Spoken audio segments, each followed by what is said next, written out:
Hey guys, welcome back to the OT Lifestyle Movement podcast.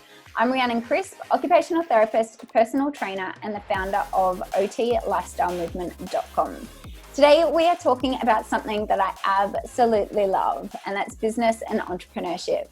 There is something about stepping outside of the box, doing things differently, and birthing your own ideas into the world, and it just gets me fired up. And I know you guys are the same, and same with our beautiful guest today. So today we are talking to Laura Park Figueroa. Laura is an occupational therapist and the owner of Outdoor Kids OT in Oakland, California. Laura is the creator of the Contigo approach to nature-based therapy and the author of Therapy in the Great Outdoors. As a business coach and host of the Mind Your OT Business podcast, her mission is to empower and equip OTs to be savvy and successful entrepreneurs. And that is exactly why we have her on the show today. Welcome, That Laura. is like I'm like, yes, everything you're saying. OTs, go out and start your businesses. I love it. Oh, yeah. Let's dive into it. I would love, first of all, we always hit the rewind button on the show. So I'd love to go back and just work out and find out how you came to do the work that you're doing today. Give us a bit of an insight into your story. So I started my outdoor business after I'd been an OT for 15 years. So it had been a long time. And long story short, I was just kind of burned out. I actually thought about leaving the profession altogether. I ended up instead going back to grad school for OT, which is like the opposite of leaving the profession. But the awesome thing is that it re-inspired my love for this profession. You know, I just back to the roots of like who we are, how we came to be a profession. And I started this, like, just knowing that my passions were around nature.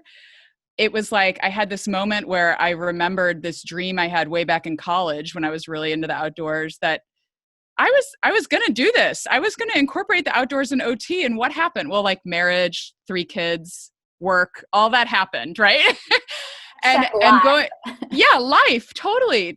And I loved my work. I mean, I loved the jobs I had and the people I worked with. And I know that I was doing meaningful work with children, but ultimately, like, I think I was kind of born to be an entrepreneur. I feel like I've found my calling in life as an entrepreneur. So there was going to be this sense of unease or unsettled feeling until I kind of found that part, of my life, until I entered that phase of my life. So I had been an OT for 15 years, and I slowly started taking groups of kids outdoors, and it just grew from there. I think the key thing is that I felt so passionate about it. It didn't really feel like work to me. It just was what I wanted to spend all my time doing, was planning for this business, figuring out how to create a framework from the very beginning. I was like, I don't know if maybe other OTs around the world were doing it, but I know that we weren't as connected back then as we are now, even 5-6 years ago on social media. From the very beginning, I wanted to create something to help other therapists start doing the work too. So we were documenting a lot of things we did in the beginning to kind of get a framework in place, which is where the Contigo approach developed. It stands for Connection and Transformation in the Great Outdoors. And now I'm doing a PhD and I'm studying nature-based therapy. I'm essentially going to be doing research on how pediatric OTs are using nature in their practices. I can't wait. I'm so excited about it. But I feel like all these things that I love kind of feed one another, and I just so enjoy it. So that's the short story of how I came to where I am now. So in a nutshell, yeah, I love it. And I love that you shared in the beginning that you weren't happy where you were with OT at one stage in your life, and there was that I don't know whether I'm going to continue on doing this. Yeah. But you found your love for nature and OT and entrepreneurship, and you've sort of bundled it all together, and you've got your dream job. Yeah.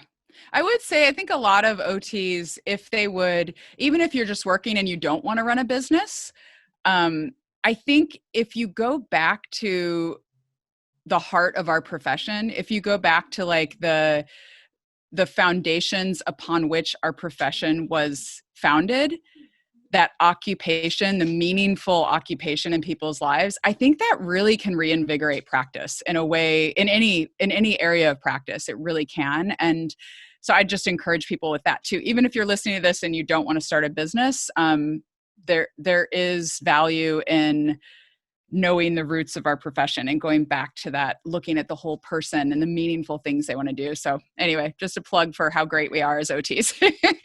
Absolutely. I'd love to start by asking, how did you decide it was a good idea to take that initial leap and start your own business? Because I feel for a lot of us, it's those initial stages that can keep us stuck. It's like standing on the diving board, and the longer you stand, the harder it is to jump. And totally. How was it for you? How did it work out that you said, okay, I'm going to do this?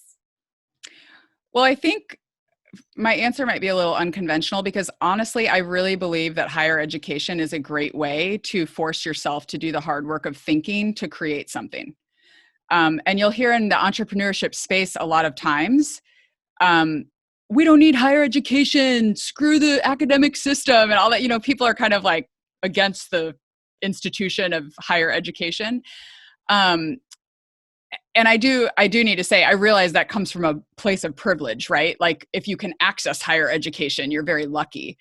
But for me, that having that forced time that forced me to actually do the thinking involved in how to create something like this was super, super important for me. And I feel the same about my work now in my doctorate program. Like it's teaching me to think in a way that is very applicable to business, very systematically. How do you create systems? How do you logically create things that then other people can also use?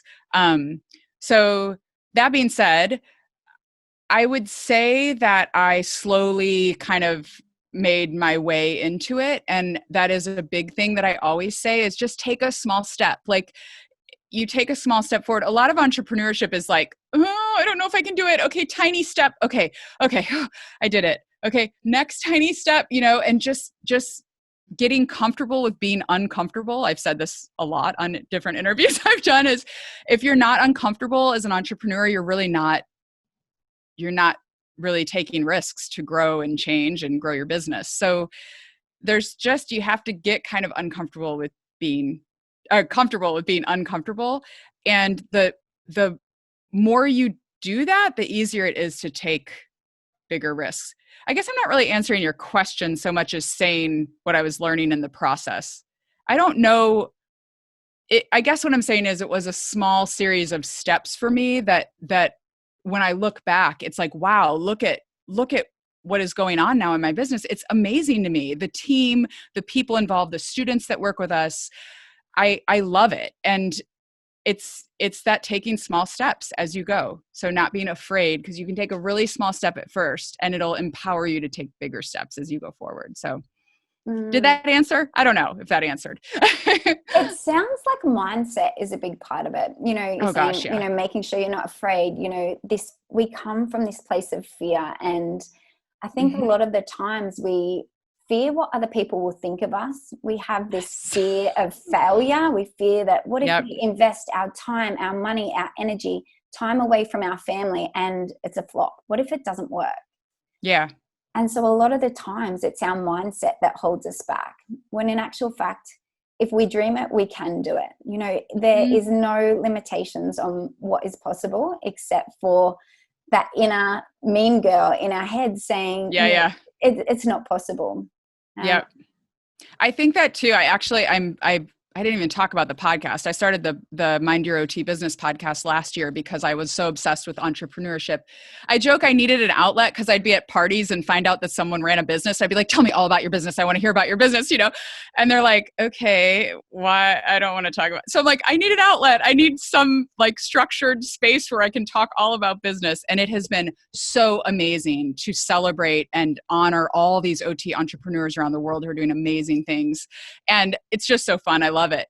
But the reason I'm bringing it up is because I'm running my first group business coaching program right now. It just started last week and we're in early June right now. And the first module is all about mindset, because it's a very different mindset to think like an entrepreneur than to think like a therapist. I don't think they're completely dichotomous. Like, you can think like a therapist and think like an entrepreneur, but it's very uncomfortable, I think, for most OTs to think like an entrepreneur, because you have to think about the financial sustainability of your business. And that's so we want to help. We don't want to charge. Oh, we feel bad. No, we've got to stop. We've got to be confident. We've got to know that what we have to offer is actually helping people, and that's okay. It's okay to share with people something that can really help them. So the mindset issues are huge, huge, huge, huge. The more work you can do on mindset, I think the more barriers you can push through as an entrepreneur. I totally agree, 100%. Mm-hmm. And I think you nailed it when you're talking about we need to value what we bring to the table. We need to value what we have to offer. And that, we have to accept that people are going to be paying for our services. So don't undervalue what we're offering. Yeah. Yeah, absolutely. I would love to ask you, for the OTs that are listening in now, if they have something in mind that they would love to create in terms of a business model, or maybe it's just something that they feel so passionately about that they'd love to do it full time or transition into that, but they don't know how to make it their reality. Where do they start, and what would you say to them? This is my favorite question, because I won't say I see it a lot, but sometimes I see floundering businesses and I'm like, I know what your problem is, so I'm going to tell you guys. The very first thing you need to realize is that all businesses solve a problem. Like, if you think someone has a problem, but they don't think they have that problem, I don't know if they're going to pay for your services. Like, I totally believe what you said, that if you dream it, you can do it. Like, as far as mindset goes, like, I think we can make anything happen that we want to in our lives. Like, that internal locus of control is so important to have as an OT entrepreneur. But your potential customers do not care about you. I'm going to say it again. Your potential customers do not care about you. They care about themselves. They care about their own needs, their own desires, their own dreams, their own impact they want to have in the world. And the more that we can speak to those needs, the more that we can actually help them achieve their goals. It's just like OT, guys, being an entrepreneur, solve a problem, help people. The more that we can actually solve a problem for our potential customers, that is the number one question you have to ask yourself when you first get started. And very closely related to that is, who is that customer? Like, who are they? Who's your ideal customer? No business serves everybody. And the more niche down you get, the better you're able to target your messaging and know the problem points and the pain points of the people that you're serving, so that then you can write to them, you can share with them, you can be really authentic about who you are and who your business serves, while also really connecting with the ideal people that you want to serve. So know your ideal customer and know what problem you're solving, and be really confident that you can solve that problem, because customers can smell like inauthenticity a mile away. They know if you're lying. Not that we would lie intentionally, but just coming back to that thing we just talked about, like coming from that place of confidence about knowing that what you offer to a potential customer is of great value to them, and owning that as the business owner, knowing that you're providing something of value. Because I truly, truly believe, it's why I do the work I do with OT business owners when I do business coaching, is I so believe that the world needs more OT entrepreneurs.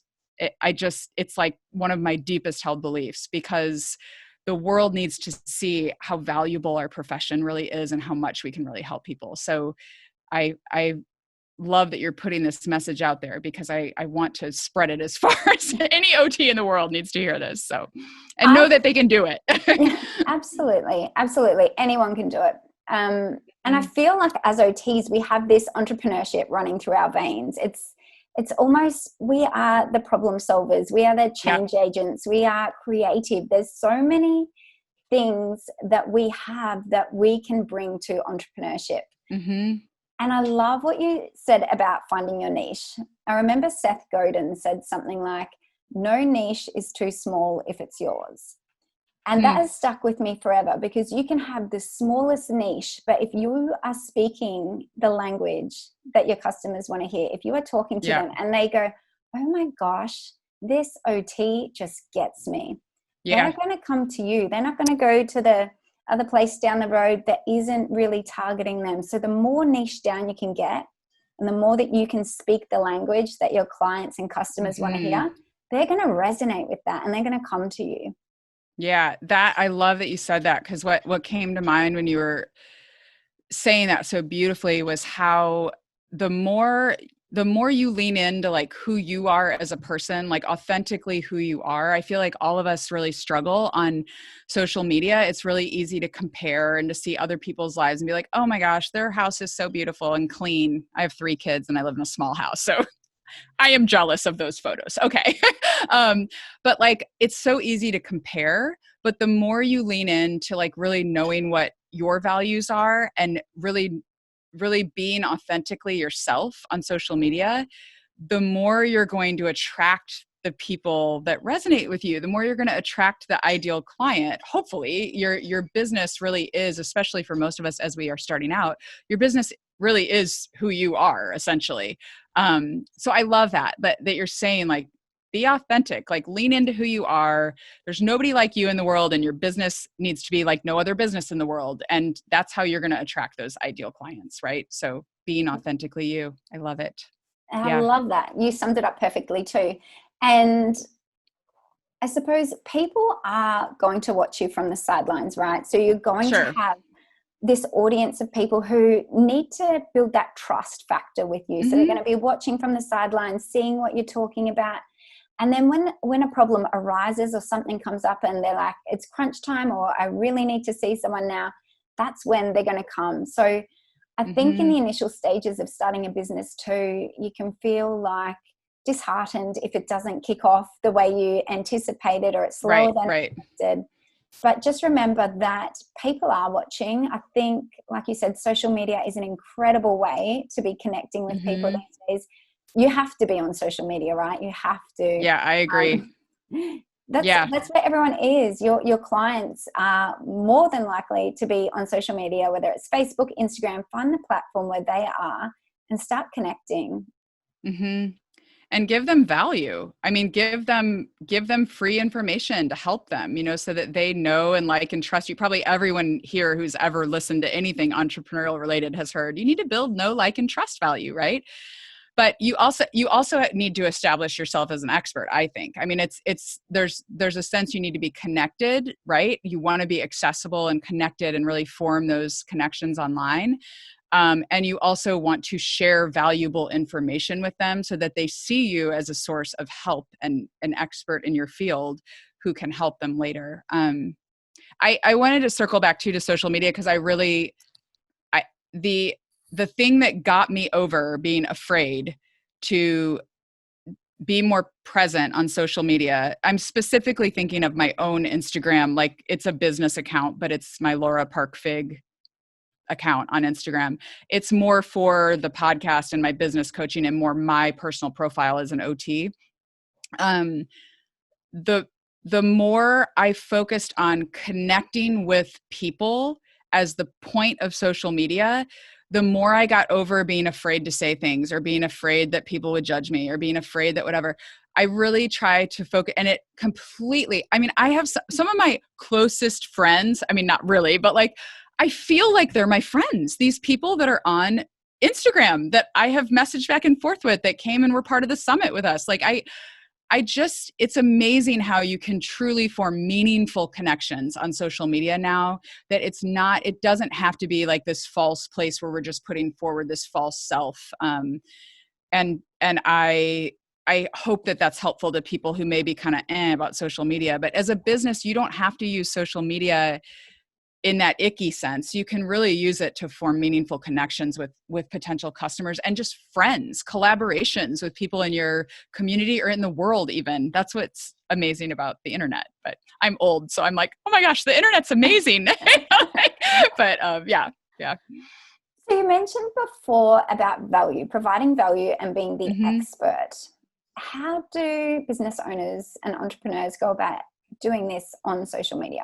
Can you give us some tips? Yeah, I would say if you think about the thing that really helped me when I got started was I just brainstormed. I'm really big on brainstorming. I think it kind of taps into that creative brain. You know, we're so rational and we try to like analyze and judge every idea that comes to our minds. But the more you can get out of that and just brainstorm things, the better.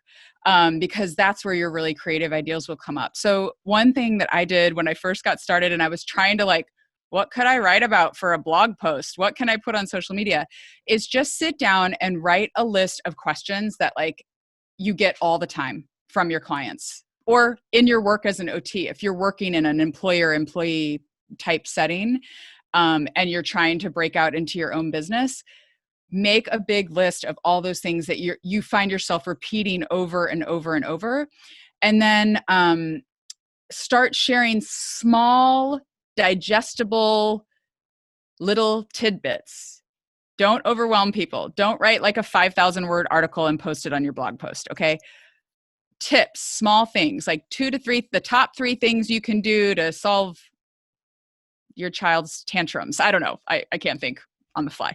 It's late afternoon here. My brain is fried. Like, don't ask me to do copywriting right now, guys. But just thinking about like offering that value, like the things that people would normally pay an OT to give them advice about.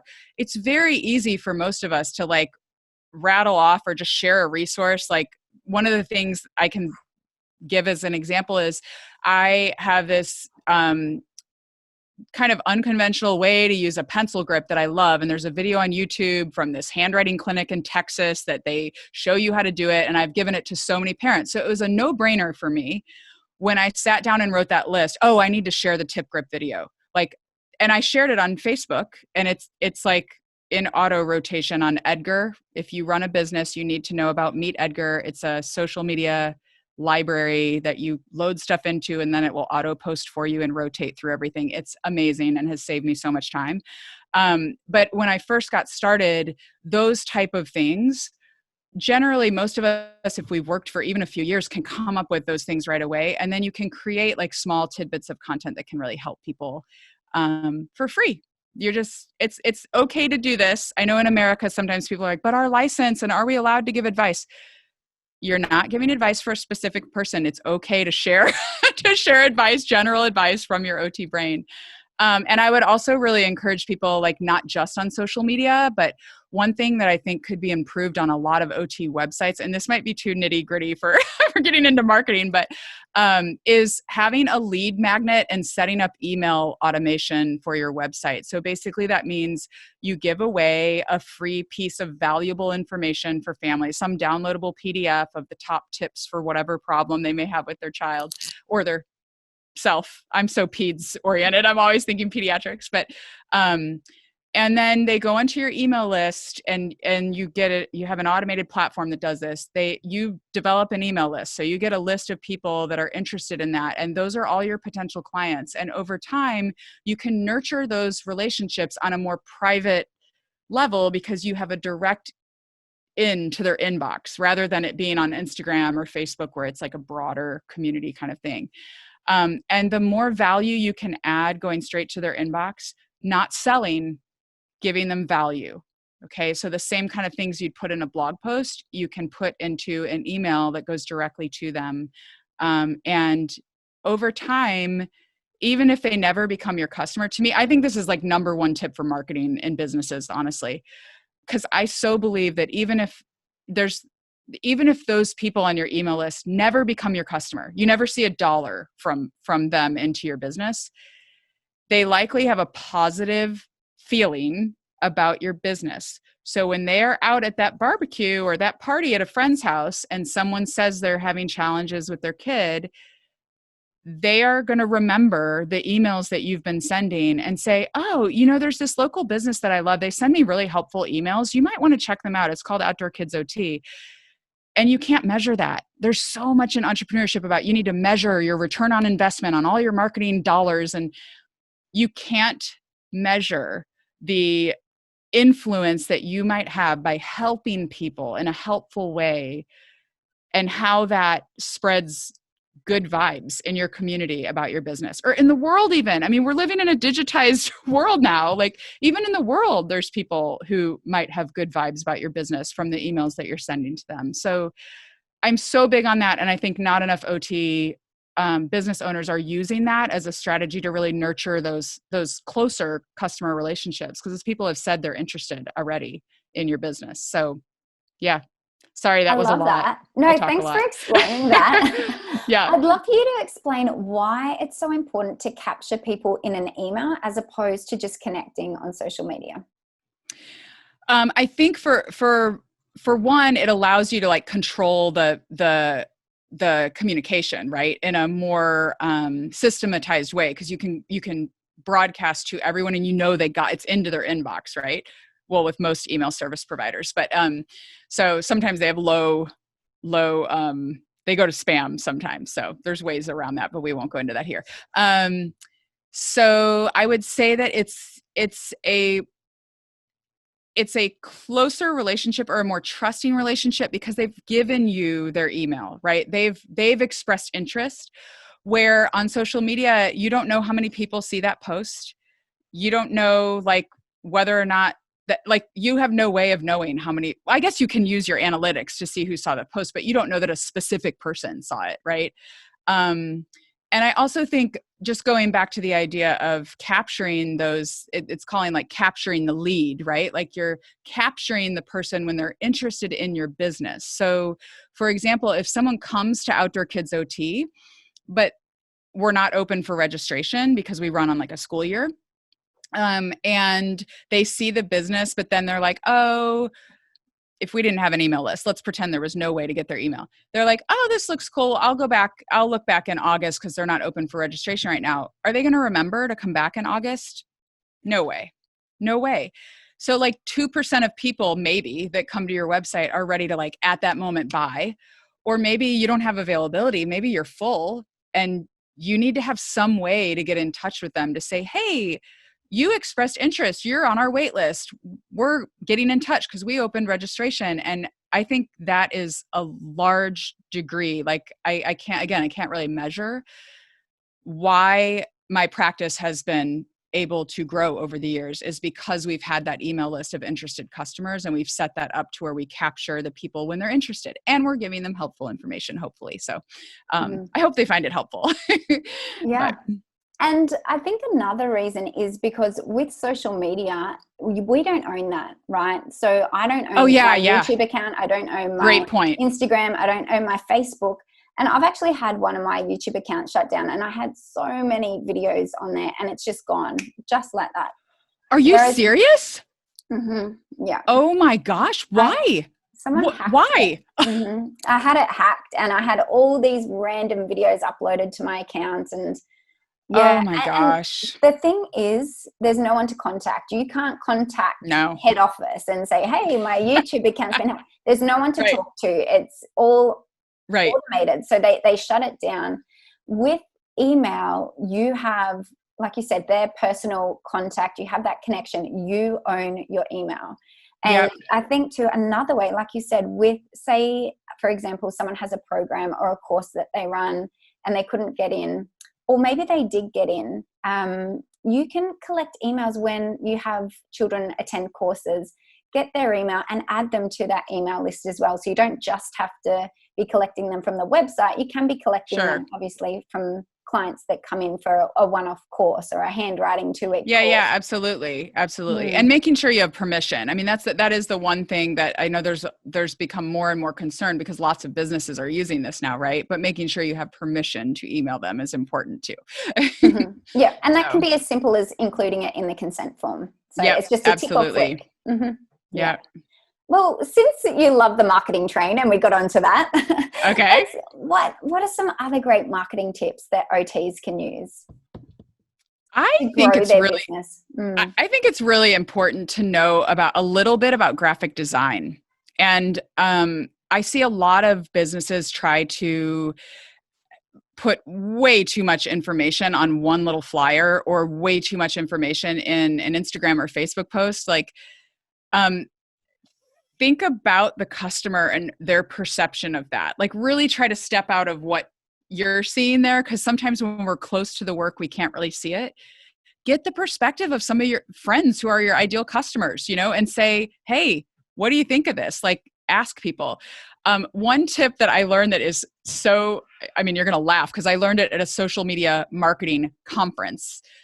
And I'm like, did I really need to pay to learn this? But okay, because it's so like basic common sense, but changed my life is when you use a platform like Canva or some other graphic design platform, even like Flowdesk is amazing. They're my email service provider now. I love them. I switched from MailChimp. I just want to give a shout out to them. The best. Okay, so when you use Flowdesk or you use Canva or you use some other graphic design kind of software to like make a pretty quote or like make your little tip sheet look really pretty, right? Don't mess with the template. That is what I learned. It sounds so simple, but basically designers have been paid to create these templates to look nice. And when you go in and you start adding text boxes and moving things around or taking out different design elements, try to find a template Canva is my favorite because it's free. And there's a lot available in their free platform. And it makes it really easy to create your own very beautiful graphics for all kinds of like social media posting and for print marketing. But don't mess with the template. Try to not change what's there as much as possible and try to start with a template that actually has the layout kind of that you need so you don't have to change it, because most OTs are not graphic designers. And when you start to mess with things, they just look not pretty. So trust the designers and leave the template as it is. Yeah, I don't know. I'm trying to think if anything else comes to mind off the top of my head, but yeah, I love Canva. I think it's amazing. I do too. Everyone should be on it. And whether this is work that you do yourself or you outsource, that's always another option. If you are stuck for time and you've got the money, you can be outsourcing a little bit. So you can be spending time. We've really got to be thinking, where is our time best spent? If we're earning $150 an hour in a therapy session, but we're spending our time doing a $30 an hour job in Canva doing graphic design, really, we've got to be weighing up, maybe I should be spending more time doing the client work and outsourcing little things like Canva work. Yeah, it's so hard because I think, especially when we're first getting started, and even now, I've been in business 5 or 6 years now, but like I still want to do that work. Like I still want to be in Canva. I like to play in Canva. It's like fun for me. So sometimes I think there's something to be said for like knowing what you really enjoy doing and being okay. Like if you, because to me that's play. That's not even, I don't consider that work. If I'm like in Canva designing something, like I love it. I love doing it. I don't do all of mine at all. I outsource a lot of it, but for me that's fun. And I think what you're speaking to though is like the shift that has to happen in our brains to think like an entrepreneur. Like we kind of talked about that a little earlier, I think, but like not thinking that you have to do everything yourself, being able to delegate and outsource things that are not going to be the best use of your time to move your business forward. We need to be doing high level thinking, seeing the vision of the business, the 10,000 foot view of everything going on, and being able to be the visionaries that are driving the business forward, not getting stuck in the nitty gritty of like making the margins perfect on a Canva template, even though I do still like doing that. But yeah, totally agree. It's great. Awesome. Are there any other ways any other things that you outsource in your business that might be helpful for other OTs to learn what you're outsourcing? Oh, I'm outsourcing a lot. I run my practice now in like 8 to 10 hours a week of work. Some weeks it's even less because I've outsourced so much of the administrative stuff. And that's one thing that I would say to most OTs, like what's going to overwhelm you when you're first starting your business is doing the work and also managing all the administrative things like creating the invoices or checking on who hasn't paid and needs to pay you, or replying to emails, or looking at scheduling and intaking new clients. There's just a lot of things that don't require, basically the question is, what doesn't require my brain, right? If something doesn't require your brain to do it, it should be outsourced. So the admin piece is a big thing that I think most OT entrepreneurs, when they start, find it fairly easy to outsource, because you can let go of that, knowing that it's not going to affect, it's actually going to improve the quality of the services that you provide to your clients. There's something else I thought of and now I can't remember it. Graphic design is easy to outsource. I mean, you can go on Fiverr or Upwork, although I've had some bad experiences on those platforms too. So you have to know who you're working with. But yeah, I'd say anything that doesn't need your brain as the OT entrepreneur running the business is something that should be outsourced. That's what I was going to say. Keep a list of those things. So maybe you're at a place in your business where you can't quite afford to outsource. Finances is a whole nother topic we could talk about all day. You should be saving a lot of your money in your business, so you should be able to afford it. But if you keep a list as you go of the things that are overwhelming you, I think that's a really helpful way. Then when you go to hire someone, you can say, these are the things I need help with. Oh, I outsource social media too. So a lot of times people will message me and they're like, we talked on Facebook or something. And I'm like, I don't think that was me. It was like my Devin, who helps me with social media. She only sends to me, she filters, right? She sends to me things that my eyes need to see as the owner of the business. And there's not a lot. There's not a lot when you're running a business that has a fair number of followers. Like a lot of times people just want to say thank you, or they want to say, oh, I love that post or whatever. And you don't have to be the one replying back, say, oh, so glad it was helpful. What else could be helpful? Like it doesn't have to be you. So just keep that question in your mind. What doesn't need to be me? What can I outsource? And list it all so that when you go to hire help, they can say, yes, I can do these things, or I can do this, this, and this, but not this one. And that will help you kind of manage how you're going to delegate. So. Perfect. Before we wrap things up, I'd love to ask, what's been the biggest lesson in your entrepreneurship journey? Oh, you told me you were going to ask me this question and I had something in mind, and now I'm like,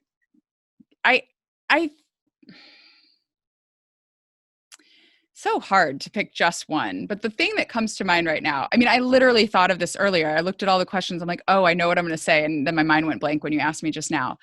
The thing that comes to mind, which is a very not anticipated answer for me, is the idea of how important mindset is to what you're doing. Like, I don't think I ever realized that before I started working as an entrepreneur and kind of having that entrepreneur mindset, not just as a business owner, because I did private practice for years before. I was seeing kids on the side of my school-based job and my hospital job for forever. I've been seeing private kids. But until I started thinking like an entrepreneur, then you see all your mindset blocks, all that imposter syndrome, all the like, I'm not good enough, like, oh my gosh, people are going to find out that they think I'm a fake. I'm a total fake. I don't know what I'm doing. All that stuff, like all the stuff from when you were a kid, however you grew up, what the messages you were told, all that comes up in a way that it doesn't when, maybe not as much so when you're working as an employee, because you're kind of being told a job to do and you're doing it at a great level. I think there's room in this world for people that want to be employees. I think OTs can make huge change in the world as employees. But the mindset issues are the biggest lesson that I've learned. I feel like it is so important, and I'm still constantly working on it. It is not something that you just, okay, I know about mindset now, and so I can do anything. Nope. Every time you have a new goal, every time you try a new thing, every time you take a new risk, all that mindset stuff comes back, right? Like, I mean, everyone's experienced it and not many people are talking about it, but it's so true. It's so true that mindset is so pivotal, and I still have so much work to do on it, honestly. Yeah. That'd probably be and my it's a biggest muscle. lesson. Yeah, it's a muscle, right? You need to build it. It's like, say, for elite athletes, and they need to train their body.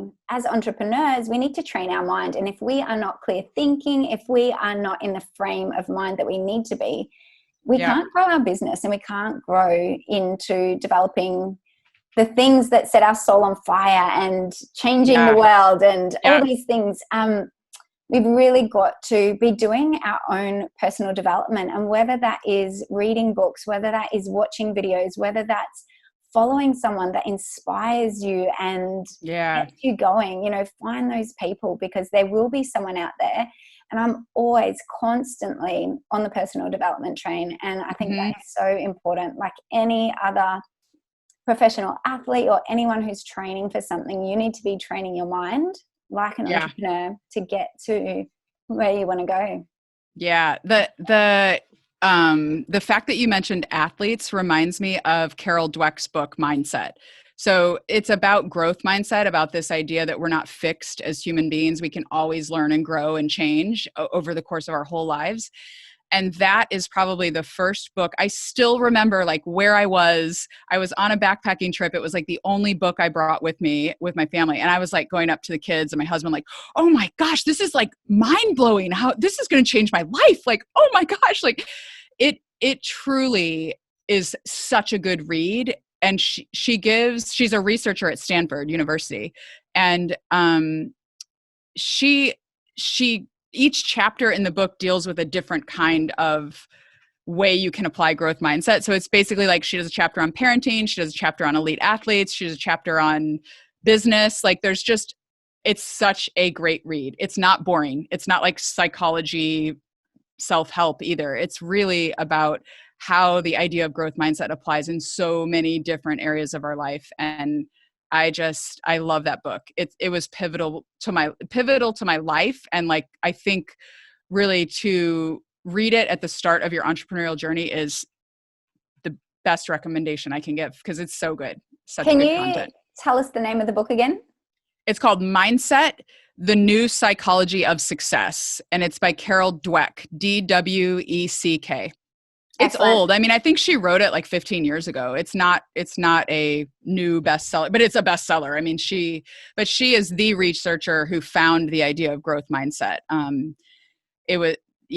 could go into I could talk about it for hours. I have to add it to my list. Oh my gosh. I've got a pile of books that I haven't read, but I'm like, oh my gosh, I need to get that book. And I'm like, where's the time? Right. It's so good. It's so good. Alrighty. Let's head to the 3 rapid fire questions. Okay. Number 1. So in one sentence, how do you describe OT? This was so fun. I actually thought about this earlier and I tried not to filter and just kind of say what I thought. What I came to is very simple. It's empowering people to live better lives. That is what I think all OTs do. So that's it. OT is empowering people to live better lives. Absolutely. Nailed it. Number 2, what's one healthy lifestyle habit listeners can implement today? I would say that we all need to move our bodies more. So like a year and a half ago now, I set like a New Year's Day goal that I was going to move every day. And I've kept it up. And it's not that I work out like super hard every day, but it's basically like, did I move my body today besides sitting in a chair, you know? So I'm not talking like elite athlete level, but moving your body into different shapes. Okay. So laying down on the floor to work, or standing up to work, or kneeling to work, or doing some squats while you brush your teeth, or rolling your shoulders, or whatever it is. Like moving your body is so important to our health. Like we just sit too much in our world today. So try to move your body a little bit every day. And I bet you'll feel better. Absolutely. Awesome. Number 3, if you could only offer one piece of advice to OTs, what would it be? I love this one too. I kind of already let the cat out of the bag on this one and said it earlier, but I want to tell all OTs to be confident. I want us, if the world is really going to know how valuable we are, we have got to get over our imposter syndrome. We have to get over our inferiority complex, and we have to be confident in what we are offering the world with our services. And if you don't feel confident, I think we need to do that internal work, or the mind work really, to feel confident. So whatever that looks like for you, whatever roadblocks are in your way of feeling confident as an OT, I want us to be confident wherever we are serving the world. So step into our power. Yes, absolutely. Awesome. Okay, last question. How can everyone learn more about you? Where do we find you? Oh, if you want to know about the nature-based practice, you can go to outdoorkidsot.com. I'm not really on there very much, but you can read about the business there. And then the podcast website is mindyouroTbusiness.com. And you can learn about, I'm not really working with people one-on-one anymore in business coaching. I just started this group program, but I am going to be doing the group program again at some point in the future. So you can join my email list there at mindyouroTbusiness.com. And I am online. There's a lot of places online I hang out. I am the moderator for the OT Entrepreneurs Facebook group, which is a fabulous group. It's like 7,000 people almost, I think now. Sarah Lyon of OT Potential started it, and I took over as moderator a few months ago, and it's just been such a joy. I love that space. It's one of my favorite places on Facebook. I feel like I can't say it's my favorite because I have other Facebook groups that are like my groups that I should say I love too. I also moderate Therapy in the Great Outdoors. That's a group on Facebook for nature-based practitioners, mostly pediatric therapists, but it's not just OTs, it's interdisciplinary. And then there's a group for discussion of the podcast. If people have questions after they listen to the podcast episodes, there are show notes on the website, but like for group solidarity and discussion, Facebook is a better forum. So there's a kind of slow growing Facebook group. I haven't been directing a lot of people there, but it's a great space to just ask questions and talk about the podcast. And I'm on Instagram at Laura Park Fig, Fig, F as in Frank, not S as in Sam, F, Figueroa. Awesome. Thank you so Yay, thanks, much. Rhiannon. And this was so fun. Thank you. These are my favorite topics. So it was so fun. Thanks for having me. Cheers. Have an amazing day. Bye.